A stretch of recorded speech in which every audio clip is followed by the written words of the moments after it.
এই যে কোটা ব্যবস্থা চালু করা হয়েছে, আমরা মনে করি যে এই কোটা ব্যবস্থা ঠিক এই মুহূর্তে চালু করার পিছনে রাজনৈতিক উদ্দেশ্য রয়েছে। বর্তমান অন্তর্বর্তীকালীন সরকার তাদের নানাবিধ কর্মকাণ্ডের কারণে তারা এখন তুমুলভাবে বিতর্কিত। ছাত্র অধিকার পরিষদ আবারও তীব্র থেকে তীব্রতর আন্দোলন গড়ে তুলবে। যেখানে আমরা আন্দোলন করেছিলাম সেই 2018 সাল থেকে কোটা বৈষম্যকে বিলোপ করার জন্য, যার ধারাবাহিকতায় 2024 সালের কোটা আন্দোলন এবং এই ফ্যাসিবাদী স্বৈরাচারী আওয়ামী সরকারের পতন।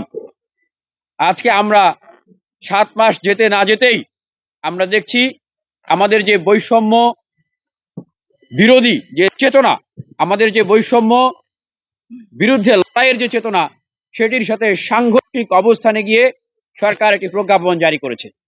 আমরা সুস্পষ্টভাবেই এটি মনে করি, আমাদের এই শিক্ষার্থী বন্ধুরা ভর্তির ক্ষেত্রেই একটা সুপারিয়রিটি এবং ইনফিরিয়রিটি কমপ্লেক্সের ভিতর দিয়ে ভর্তি হবেন। তখন থেকেই কিন্তু তাদের ভিতরে একটা বৈষম্যমূলক চিন্তা চেতনা ভর করবে। যেই ধরনের বৈষম্যমূলক চিন্তা চেতনা আমরা দেখতাম বঙ্গবন্ধুর কন্যা শেখ হাসিনার ভিতরে।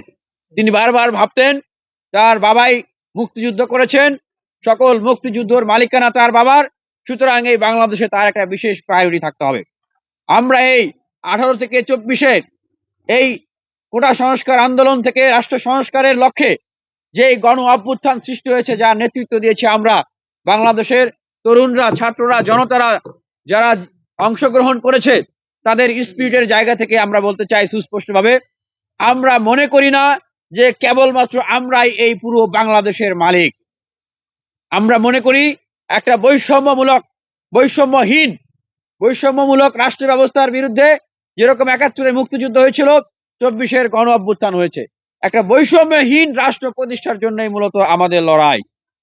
প্রিয় সাংবাদিক ভাইরা, আপনারা দেখে আসছেন রেলওয়েতে এখনো পোষ্য কোটা রয়েছে, আছে না?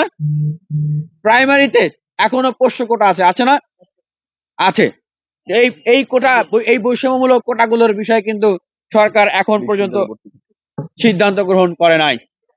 বাংলাদেশ ছাত্র অধিকার পরিষদ, যার জন্মই হয়েছে কোটা সংস্কার আন্দোলনের অগ্নিগর্ভ থেকে, সেই ছাত্র অধিকার পরিষদ শিক্ষার্থীদের জন্য কাজ করে যাচ্ছে। তারা রাজশাহী বিশ্ববিদ্যালয়ে পোষ্য কোটার জন্য আন্দোলন করেছে, ঢাকা বিশ্ববিদ্যালয়ে, জাহাঙ্গীরনগর বিশ্ববিদ্যালয়ে, চট্টগ্রাম বিশ্ববিদ্যালয়ে, গোপালগঞ্জ বিজ্ঞান ও প্রযুক্তি বিশ্ববিদ্যালয়ে পোষ্য কোটার বিরুদ্ধে আন্দোলন করে যাচ্ছে। সেই জায়গা থেকে আমরা আবারও বলছি যে এই বিভিন্ন শিক্ষা প্রতিষ্ঠানে যে বৈষম্যমূলক কোটা ব্যবস্থা চালু রয়েছে, এটির বিলোপ সাধন করতে হবে। যদি করা না হয়, ছাত্র অধিকার পরিষদ আবারও তীব্র থেকে তীব্রতর আন্দোলন গড়ে তুলবে। প্রিয় সাংবাদিক ভাইরা, আপনাদেরকে একটু স্মরণ করিয়ে দিই, এই যে কোটা ব্যবস্থা চালু করা হয়েছে, আমরা মনে করি যে এই কোটা ব্যবস্থা ঠিক এই মুহূর্তে চালু করার পিছনে রাজনৈতিক উদ্দেশ্য রয়েছে।